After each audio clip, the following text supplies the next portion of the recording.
Hello শিক্ষার্থী বন্ধুরা, কেমন আছেন সবাই? আশা করছি সকলে ভালো আছেন। জাতীয় বিশ্ববিদ্যালয়ের ওয়েবসাইটে আজ ৩ ডিসেম্বর একটি পরীক্ষার রুটিন প্রকাশ করা হয়েছে। এই ভিডিওতে সেই রুটিনটি আপনাদেরকে দেখাবো। কাদের পরীক্ষা সেই বিষয়ে আপনারা জানতে পারবেন। চলুন শুরু করা যাক।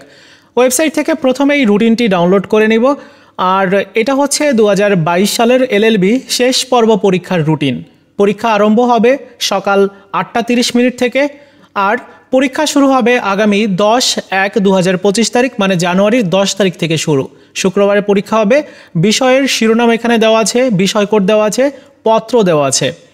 10 তারিখের পর 17 তারিখে পরীক্ষা হবে শুক্রবারে। তারপর 24 তারিখে পরীক্ষা রয়েছে, 31 তারিখে পরীক্ষা হবে। এরপরে 7 ফেব্রুয়ারি হবে শুক্রবার, তারপর 15 ফেব্রুয়ারি শনিবার, 22 ফেব্রুয়ারি শনিবারে এবং 28 ফেব্রুয়ারি পরীক্ষা শেষ হয়ে যাবে। আর এখানে আরও বেশ কয়েকটা শর্ত রয়েছে, আপনারা চাইলে দেখে নিতে পারেন। পরীক্ষার প্রবেশপত্র পরীক্ষা শুরুর অন্তত 5 থেকে 6 দিন পূর্বে নিয়ে নিতে হবে, সেই বিষয়টি উল্লেখ করেছে। তো এটাই হচ্ছে রুটিন 2022 সালের এলএলবি শেষ পর্ব পরীক্ষার। তো ভিডিওটি ভালো লেগে থাকলে লাইকস, কমেন্টস, শেয়ার করবেন।